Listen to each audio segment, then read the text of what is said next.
E. Martin in the house. I'm with my 3 of my 4 crazy daughters. There's Shy. Say hey, what's up, Shy? All right, Jasmine. What up, baby girl? And Z Low in his house. All right, so I'm turning it, and this is their dad. I don't know how this is gonna work out, but anyway, we are at the Cheesecake Factory, putting it in, and I don't get to hang out with these sisters too often because they all grown now, and they don't like hanging out with me like they did when they was little. That is not true. So that is not the reason. That's not the reason. Do not be lying to the internet like that. Y'all ain't grown. Well, we It's are not grown, true. but not too Y'all- grown for you. Not too grown for your dad. All right, well, that makes me feel better. All right, we gonna put it away though, ladies? We gonna put it in? All right. I love you all, and I just wanted to holler at you. Peace. Good morning, Millennials and Gen Z. What's happening, Millennials and Gen Z? What's good? How we doing today? I welcome you back to another live stream, Sharing Your Wisdom podcast with Uncle E. You are back with the coolest uncle on the internet. If you didn't know, now you know. All right, Millennials and Gen Z. I welcome you all. If you're able to participate, cool. Please do. Comment. Tell me how you're feeling. Tell me what you're doing, how you're doing it. All right. We are back for another live stream. I live stream once a week, Millennials and Gen Z, Sharing Your Wisdom podcast with Uncle E. I want to discuss today work ethic. Okay? Share My Wisdom podcast with Uncle E. We are discussing work ethic today. And the reason I want to discuss work ethic, Share My Wisdom podcast with Uncle E, is because work ethic is very, very important. It's important to sustain. It's important to move forward. It's important to build capacity. It's important to a lot of different things in your life. So it's going to make you better as a human being, and it's going to help you understand your sense of urgency a lot of times. Oh, I forgot. Mi amigos and mi amigas, bienvenidos aquí. ¿Cómo te sientes hoy? Gracias. Welcome, my Spanish speakers. Yes, sir. Yes, sir. So, as I was saying, work ethic is very, very important, Millennials and Gen Z, because not everybody has good work ethic. Some folks are just lazy. They are, right? But in order to make it in this world, you have to have a good work ethic. You have to have a good work ethic, because if you don't, chances of you working for a company, getting raises, getting promotions, not going to happen. And then when your other subordinates, your other employees that you work with, your other coworkers that you work with, if they know that you're lazy, they're going to target you. That's just how the world works. Lazy folks hang with lazy folks. They do. So when we're talking about work ethic, Millennials and Gen Z, this is an opportunity for you to set yourselves apart from all your other coworkers. This is an opportunity for you, if you're going to work for a company, to grind, to show your supervisors and your managers that you can be called upon at any given time, right? And it's important because you always want to make sure, regardless of where you're working, whether you're an entrepreneur, if you're an entrepreneur, you're going to have to grind anyway. So you're going to have good work ethic being an entrepreneur.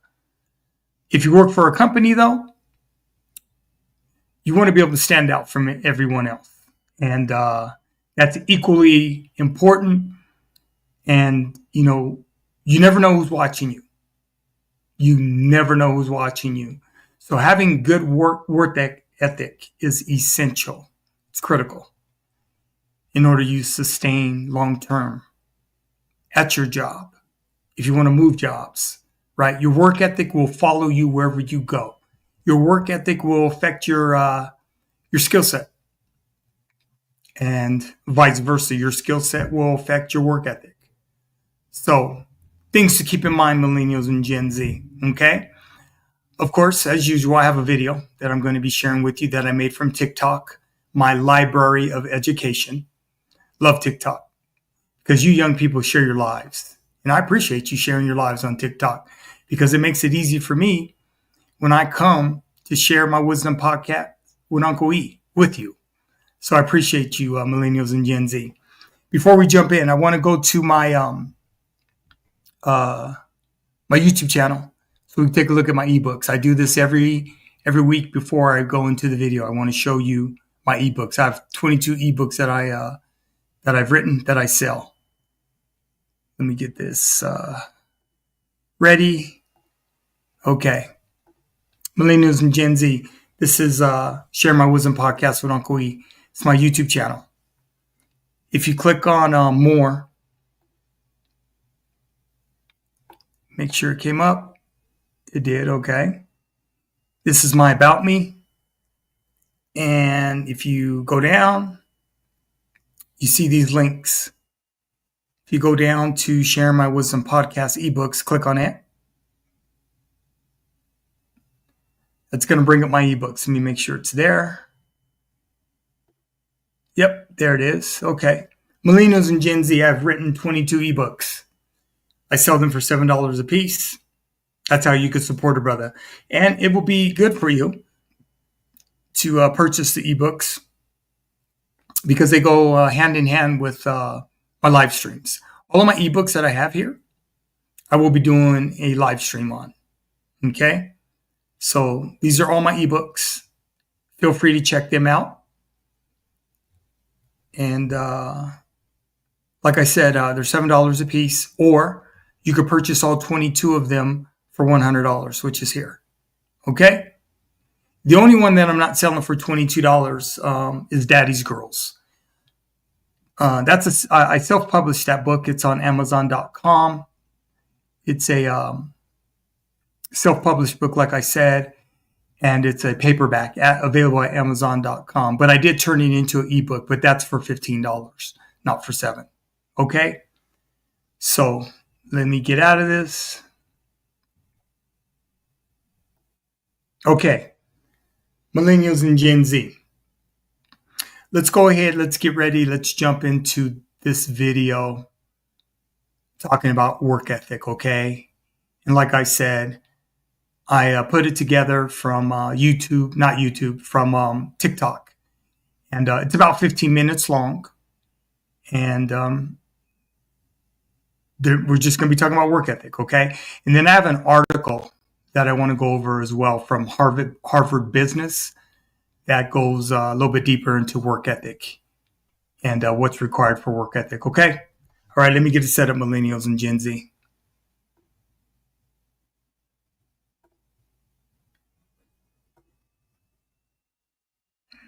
Okay, let's see.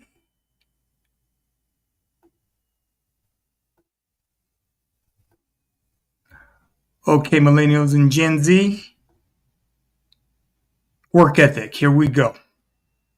Your kids aren't born with a good work ethic. That's something that you need to teach them. This is what my dad told me when I started my first job. He said, if you're hired to move a stack of bricks from one location to another, and there's somebody else doing that same job, what you want to do is move your stack faster, make your stack neater, finish before the other guy, then help him finish putting his stack of bricks together. That's what good work ethic is. Remember, what you do in each job, how you're respected in each job, follows you to the next all through your life.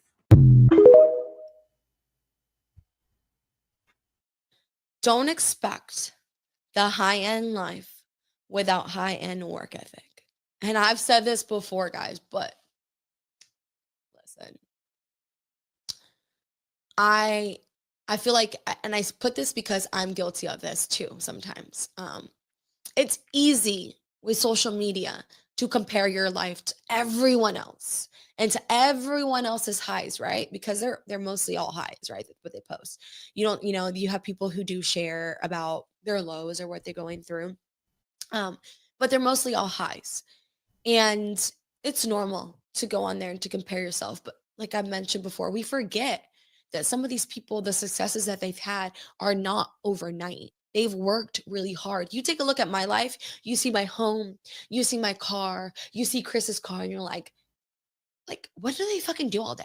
I'm just being an outsider here. If you're looking at my life, if I'm looking at my life from the outside, be like, what does she do all day? Like she has her businesses, she has her podcast, but like what does she really do all day? What has she really worked? Like what does she do to make all that money? And the thing is, because you see it on the outside, you see, and that's I don't really post my shit like that, but you see the outside world. You see the house, you see the cars, you see the highs, right? But you guys didn't see me grinding from the age of 15. Like I was literally crying in the car with Chris the other day because I was just like thinking back of how far I've come in as an individual. Guys, when I'm telling you my work ethic, when I was like, even in before I turned 15, I had fucking work ethic.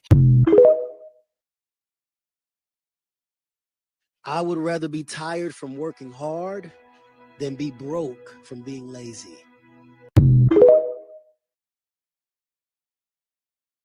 People fail to realize like waking up for a 9 to 5 consistently for years, like that's like a outstanding quality. Like I would love to have somebody with me that makes it to their job every day at 9 a.m. Like they don't miss it and they still hang. There's only two people that work super hard. The people that fully love it, and then there's the reverse. The people that are so fearful and so insecure. They think just like getting straight A's in school, by working 12 hours, it's gonna fix it. They don't know themselves. If someone's insecure, they may think that I have to work 12 hours a day to make $1 million because that $1 million is gonna show them that I'm good.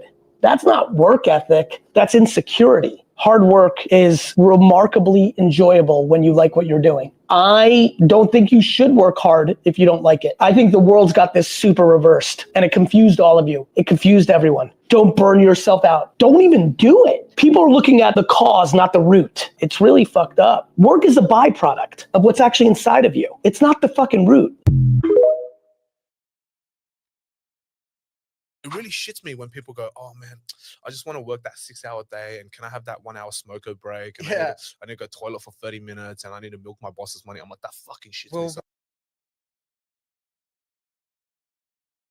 you know, hard work pays off every time. Last thing you want to do is at the end of your career, look back and say, oh, I wish I worked harder. You have to get up every day and do the work. You gotta be like, no, I want to get better now. The discipline that it takes to work at something every single day. You know, as hard as you believe you can work harder than that. You're not going to outwork me. Hustle, work ethic, self-discipline, those are mechanisms of controlling yourself. And it's quite baffling that we all praise this. You need to discipline yourself and develop work ethic to have your own best interests at heart.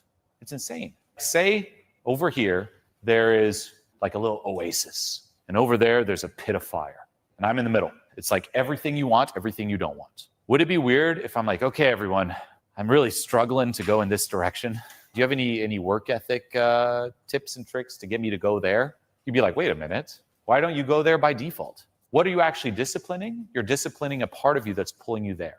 When you actually let go of that energy pulling you this direction, you don't need work ethic or discipline. You're naturally pulled towards success. It's why I say instead of work ethic, cultivate a work magnet. I kept saying this to myself on repeat. There is no way, Mel, if you've worked this hard, that you will not be rewarded. You have to believe that this moment is preparing you for something amazing that hasn't happened yet. Keep going. And so I repeated that over and over and over and over and over again as I wanted to throw in the towel, as I would start to bash myself, as I would start to feel sorry for myself and be like, no, there's just no way I'm going to believe that something amazing isn't going to happen. I've worked too hard. Something amazing that hasn't happened is coming. And when you get yourself into that mindset, it creates a sense of resilience and momentum and resolve that you need in order to keep going when the shit hits the fan or when you feel disappointed or when life is beating you down.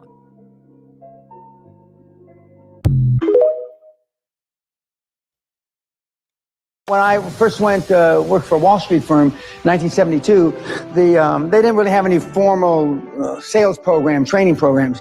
And so what they did is they give you the yellow pages. Call everybody in the yellow pages. And when you got through the yellow pages, call everybody in the white pages. And then when you got down to the white pages, you cold called every building that had more than 10 stories on Wall Street. Well, every building on Wall Street has 10 stories. And so you got to kiss a lot of frogs, Pena, before you're going to find a customer. And you got to turn over a lot of rocks. And so there was 25 years straight from 1991 to 1996. I didn't take a day off. 25 years straight. 1991, 71 to 1996. 71 to 90. I didn't take a day off. Because one of the things that some people have to develop it, is this natural sense of urgency with everything that they do. That's just kind of built in. Did you and your dad work together when you were young and he kind of helped develop some work ethic? Yeah, just like playing back through childhood and where this came from. Is it's all natural? Yeah, having them there helped. Yeah. Some examples throughout your life has helped you develop some of these traits and the work ethic and the urgency to want to do something special with your life. And this, with such a short period of time in sales, it's impressive. Impressive how good you are at this.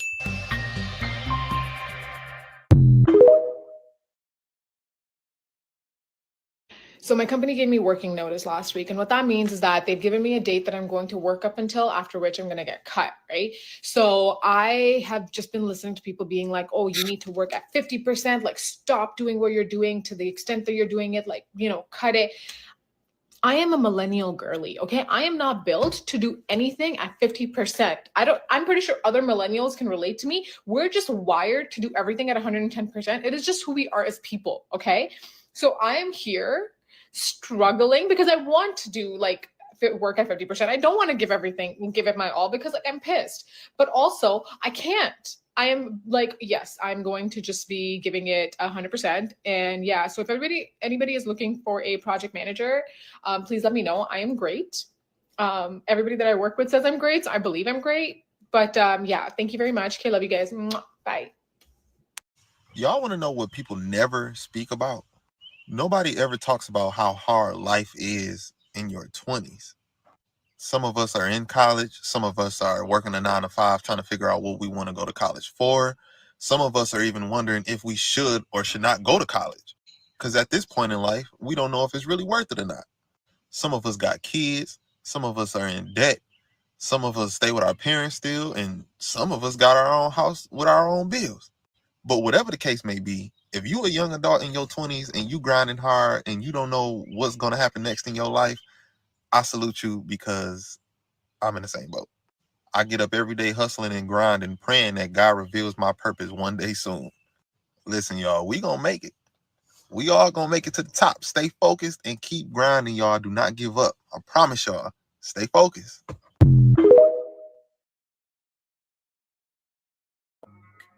And the problem is, like, I'm 50. Dude, I didn't start making any money until I was, let's touch on that. Till I was real money, till I was like 36. Because people that's listening, they might be, that's subjective to a lot of people. What's real money? I appreciate you asking the clarifying question. I never made more than $300,000 a year until I was 36. So you was 36? So I was 36. Never. What do you say to people?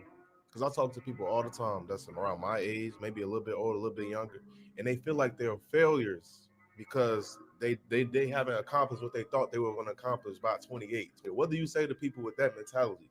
For those of you that are out there that are 27, 28, 30, and you're like, man, these guys are rich. First of all, most of the people that tell you they're rich are not. They're just not. So you have to understand that. Don't get caught up in the fact that you're not where you want to be in 3 months or 3 years or 2.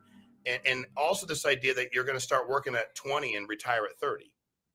Like, guys, let's There's so many people that believe that. Dude, like, what world do you live in, bro? You don't go from making $80 grand a year to making $27 million a year. You go like, I'm at 80. How can I get to $150? And if it takes you, my first million, I didn't make my first million a year until I was 43. 43.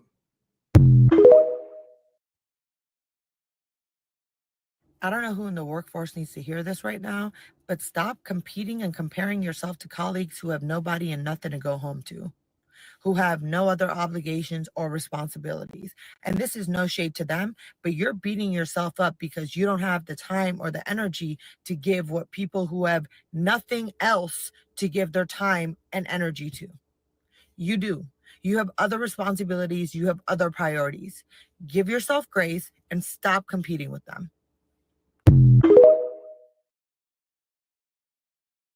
You have to realize the worst thing is to take everything personally and get emotional. So people who are psychotic bosses, their power is in grabbing your emotions and entangling you in a drama. They're better at it. They're more aggressive. They're nastier. They're more difficult. They're more amoral than you are. You're never going to win playing to their strengths. They thrive on making you emotional. So you have to learn to stop taking things so emotionally. Now, it's not everything. I do want you to fall in love and have a family and love your children, etc. But in the work world, it pays to cool things down and to not realize that it is never personal. The biggest key to success is not a morning routine. The biggest key to success is not, well, you have to wake up at 5:30 every morning. Well, I don't wake up at 5:30 every morning. You know when I wake up? Usually when I'm done sleeping. All that's great.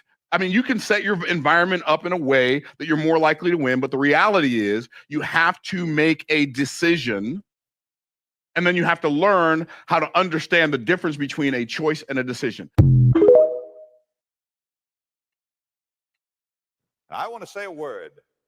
It may sound political, but it's not political. It's moral and biblical. You cannot legislate the poor into freedom by legislating the industrious out of it.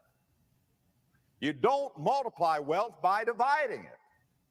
And government cannot give to anybody anything that it doesn't first take from somebody else. And when somebody receives something without working for it, somebody else has to work for it without receiving it. We have to understand that. And the worst thing that can happen in a nation is for half the people to get the idea they don't have to work because somebody else will work for them, and the other half to get the idea it does no good to work because they don't get to keep what they work for. The Bible teaches that if a man would not work, neither should he eat. So I recently had someone tell me that because they didn't get promoted, they were going to just get by, effectively quiet quitting.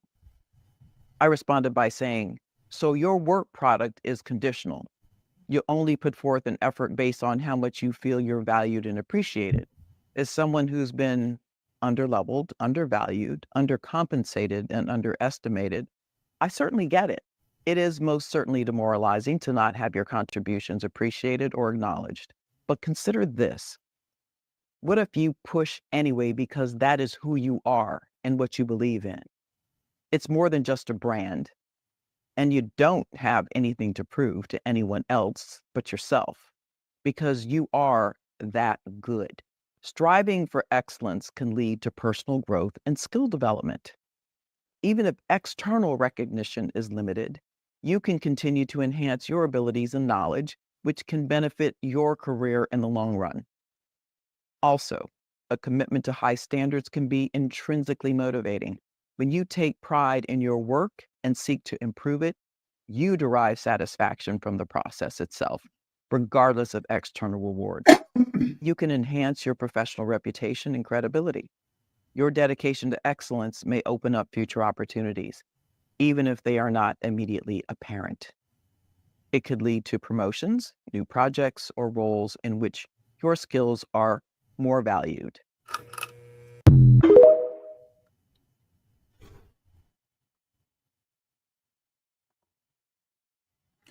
All right, Millennials and Gen Z, what are your thoughts about that incredible video? Right? I really enjoyed putting this one together, because work ethic has been very, very important to me. I've been able to sustain my entire life through my work ethic. I'm a girl dad of 4 adult daughters, 36, 30, 27, and 24. They're all amazing adult women.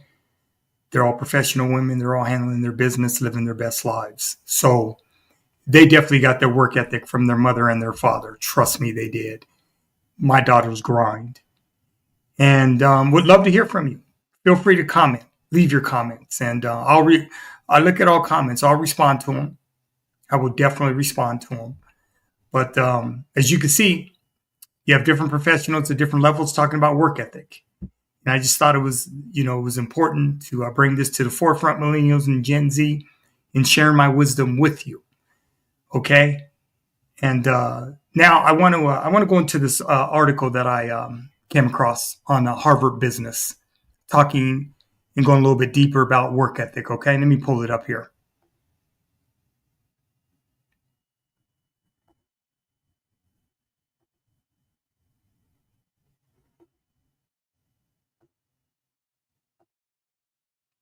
Okay.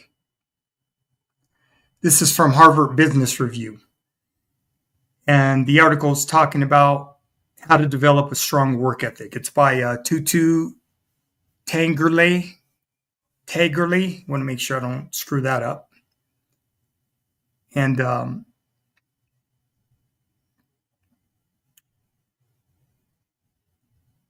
you ever wondered about how to behave appropriately at work?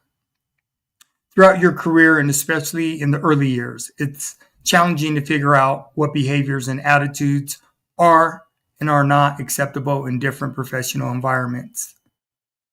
The more you traverse companies and industries, the clearer your understanding will become.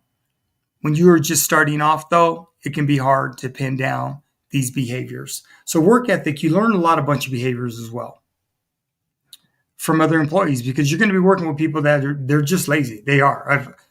I've worked with them throughout my 59 years of living, and you're just going to have lazy people. There's no way around it. Some folks they're going to do the bare minimum of the minimum, and they have absolutely no problem letting you take the bulk of the work while they get credit. You're just going to have individuals like that. Okay. What is work ethic? What are qualities of good and poor work ethic? Work ethic refers to a set of moral principles, values, and attitudes around how to act at work. While this may vary depending on your organization and company culture, there are a few universal qualities of both good and poor work ethic. So let's dive into them, Millennials and Gen Z.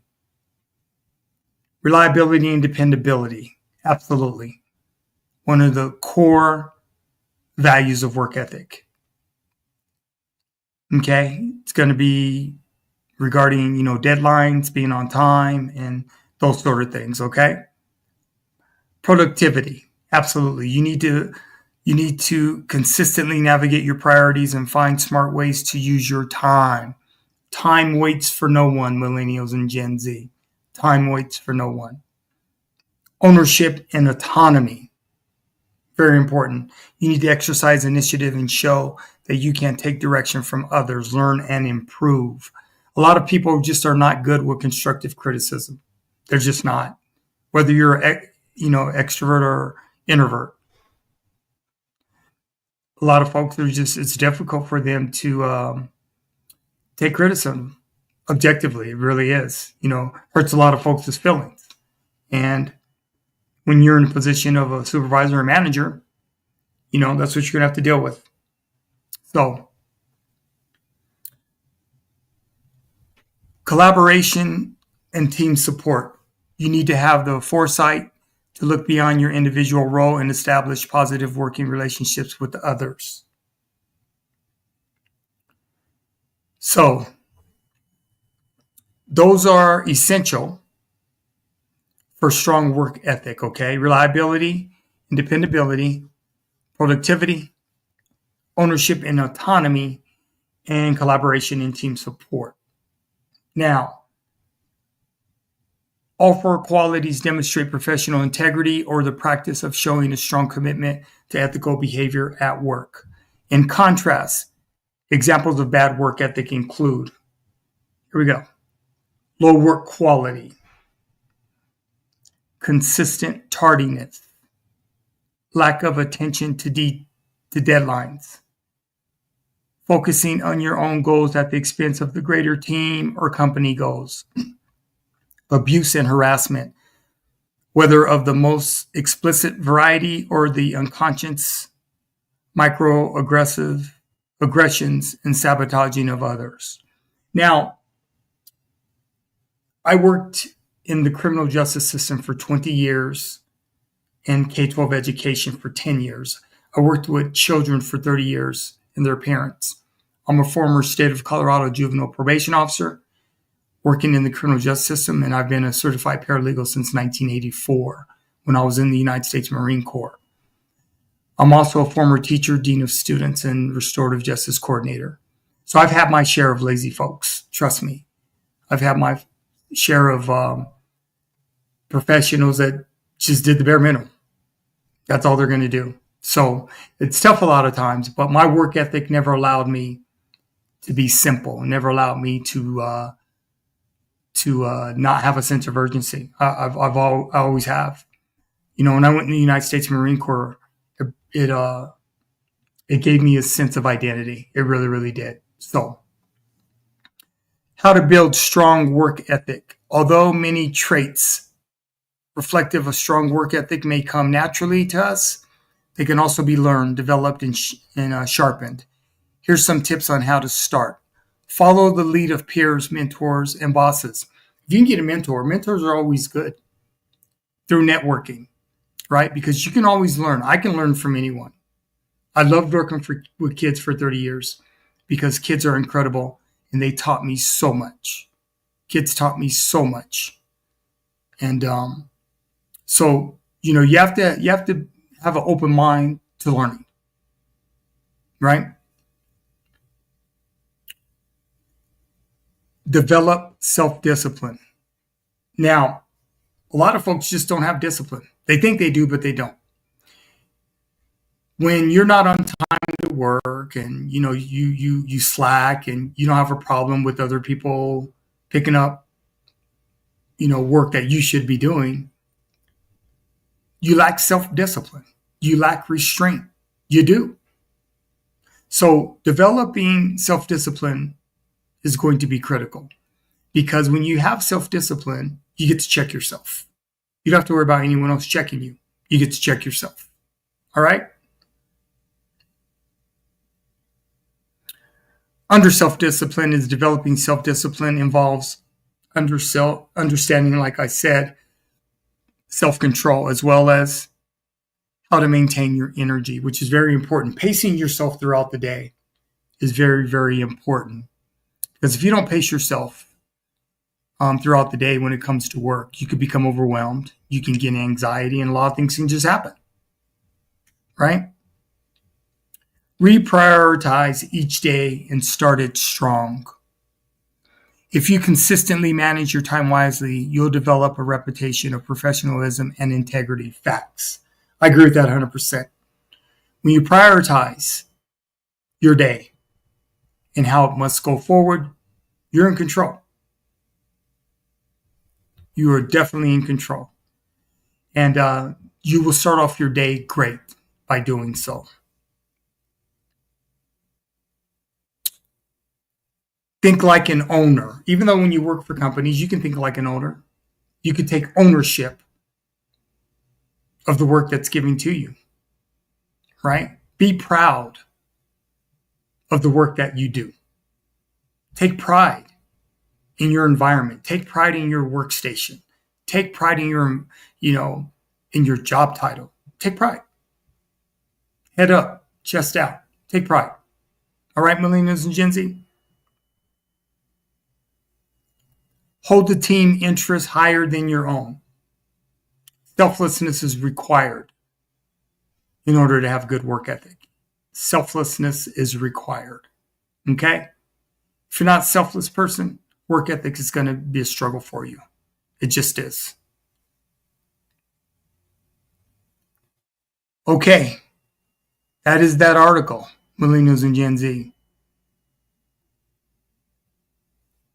So, like I said, Millennials and Gen Z, I'd love to hear from you. If you have any concerns, if there's topics that you may think that you would want me to cover, feel free. Leave them in the comments, right? I have no problem discussing, sharing my wisdom with Uncle E, with you Millennials and Gen Z, because that's what I'm here for. I've decided that I believe it's time for a lot of elders to step up and step into the lives of millennials and Gen Z, because so many millennials and Gen Z are struggling right now. They need to understand why the economy's jacked up. They need to understand why a lot of these businesses are laying off people and not hiring people. They need to understand why. And the elders, we've been there and we've done it. So it would be nice if some of us would come back and share our wisdom, right? So I'm doing my part. I'm exactly doing my part. And like I said, I love being around young people. And, millennials and Gen Z, like I said, keep your heads up, keep your chest out, right? Always walk high, walk strong. Do you. Okay? Handle your business. Grind every day. When you go to work, leave a better person that you arrived, right? Set personal goals for yourself while you're at work. You can do that. You can set benchmarks, right? On what you want to accomplish in 90 days, 6 months, 9 months, a year. The potential for promotions. Invest in yourself. Always make sure. Do your research on the companies that you're working for. See where they fall. See what their income is. See what their outcome is. It's important to know these things if you're going to work for a company and invest, because they're going to use your labor. So my whole thing is, you should always get a good investment on your labor. If you're going to work for a company, right? Always get a good investment on your labor. Okay, millennials and Gen Z. It's been another live stream. It's been a good one.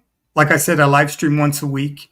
This week, though, this is the week of Thanksgiving. So I'm going to live stream every day, Monday through Sunday. I'm going to do a live stream every day this week because I have the time. So I appreciate you, millennials and Gen Z. Thank you for participating if you were able to. If not, catch the replay video and feel free to comment as well. Okay? And until tomorrow, I'll be back tomorrow for another live stream, Millennials and Gen Z. All righty. Uncle E, I'm done. I am absolutely done. It's been a good one. Appreciate you. All right. Mis amigos, hasta la próxima semana. Adios. Paz. This is Ephraim B. Martin. I'm 59 years of age and a girl dad of 4 adult daughters. Okay, millennials and Gen Z. I'll holla at you. Peace.